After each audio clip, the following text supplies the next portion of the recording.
everybody. Today I'm here to talk about The Great Gatsby by F. Scott Fitzgerald. And this is a book that I first read in high school, as I'm sure probably a lot of people did in English class. I think it's required reading pretty much across the board, or if you took English in college or studied creative writing or English as well.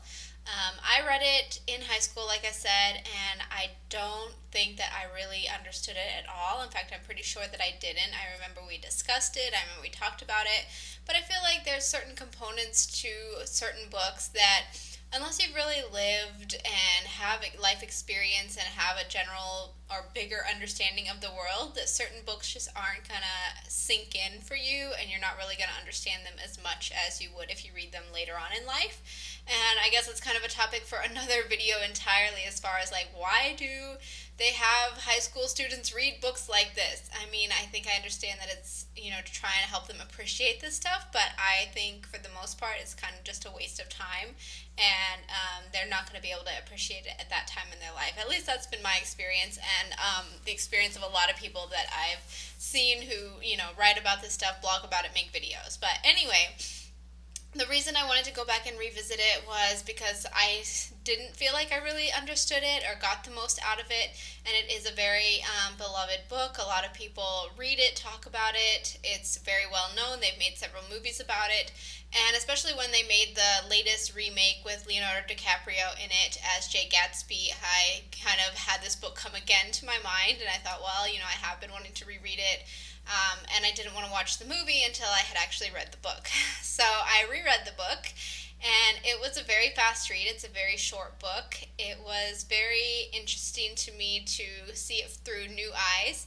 I didn't really remember what it was about, to be perfectly honest. I remembered about, Jay Gatsby and the green light, and that he was pining over Daisy. I didn't remember that it was narrated by somebody else, that it was narrated by Nick, who was Daisy's cousin, and he was Gatsby's neighbor, and that's how the book was kind of set up and how Gatsby was reintroduced to Daisy. And I didn't even remember what their history all was and things like that. And so reading this book just, again, brought back the plot to me, but it also made me think about the characters and their motivation. And I kind of felt a little lacking. I mean, it was clear that Gatsby was very in love with Daisy, or maybe he wasn't even in love with her, but he was in love with the idea of the relationship that they had and the love they had, and he wanted to recreate that, and he wanted to kind of go back to the past and have that once again. I'm remembering in the movie, which I did watch, he talks about, you can go back to the past, you can recreate it. This is what this is all about, is wiping away everything that happened in the time that they hadn't been together and going back to that beautiful time when they fell in love.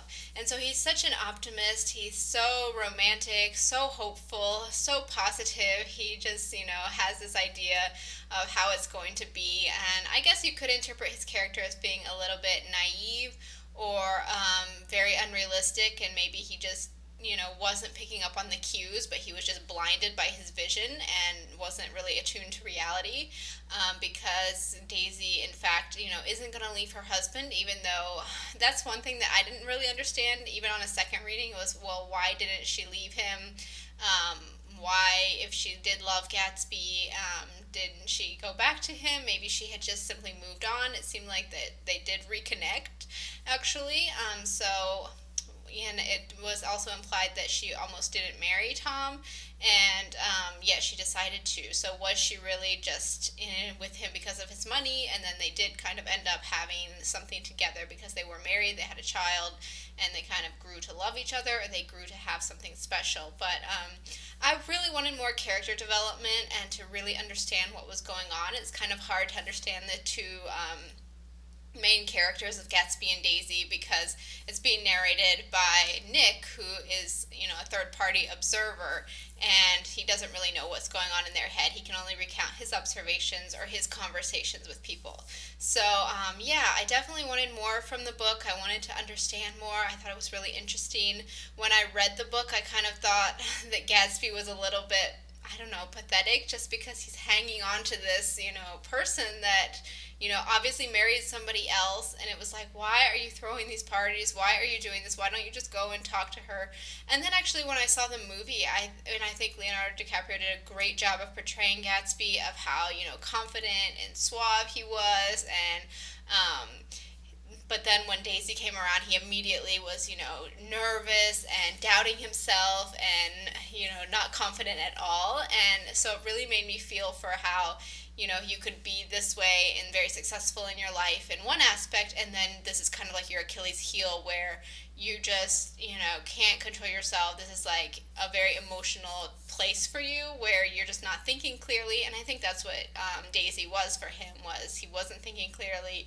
He wanted to go back to that innocent time they had together and things like that. So I kind of had a lot more sympathy after watching the movie for Gatsby, and understood him, and found the ending to be very sad. And to be honest, I had forgotten about the ending.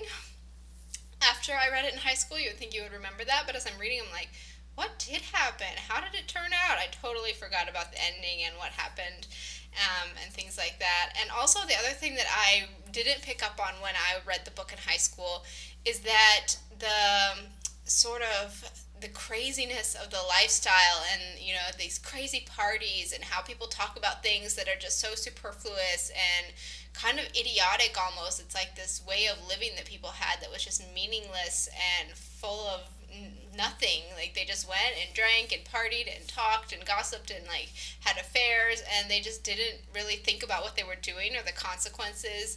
And you really get that feeling, or at least I felt this in the movie. I mean, the way it's filmed, you feel like you're drunk watching it. It's just like he's driving the car really fast, so the party is wild and crazy, and people are just saying random things, and the conversation jumps around.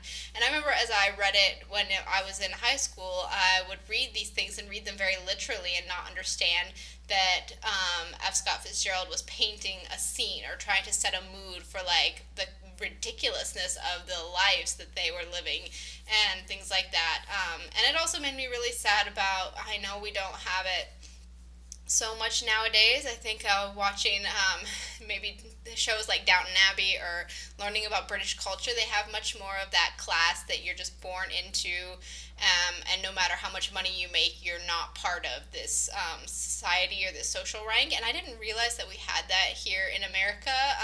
I guess there is still kind of that, like, being born to, a former president, like, the Kennedy family, and we also have, like, the Rockefellers and things like that.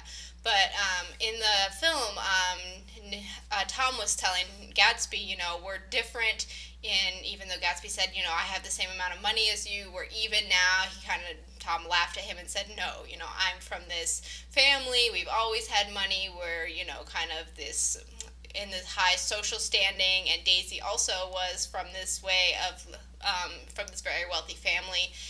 And so they were like, too bad for you, even though you made a huge success of your life, you're very wealthy, and you did something with yourself, like, you're just never going to be good enough. And that was really sad, and that made me really feel for the character of Gatsby and how he was trying so hard to make something of himself, and it just wasn't accepted at that time. So overall, those are the big things that stood out to me.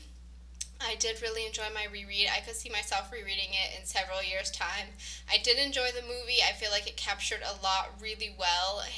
Like I said, that disjointed feeling of their lives, that crazy party they go to where everybody's not saying things or they're trying to not say things and there's just tension going on. It was captured so well. It made me empathize with Gatsby so much. I still do want to know more about Daisy, and maybe upon closer rereading or studying, there's more to it that I'm missing. But overall, I'm really glad I reread it. So if you've read this book or even gone back and reread it, I would love to hear your thoughts. If you feel like there's more character development that I missed, definitely let's have a discussion about it. And if you read this in high school, did you understand it? And if not, did you want to reread it later in life, or did it make you kind of go off the book and just be like, I don't want to read it ever again because it was forced on me and it was boring and I didn't get it at the time? And also, if you've seen the newer version of the movie, what were your thoughts about that? Do you feel like it accurately captured the book? So that's it for now. Leave your comments below. I look forward to a discussion about this. And I'll talk to you guys in my next video. Bye.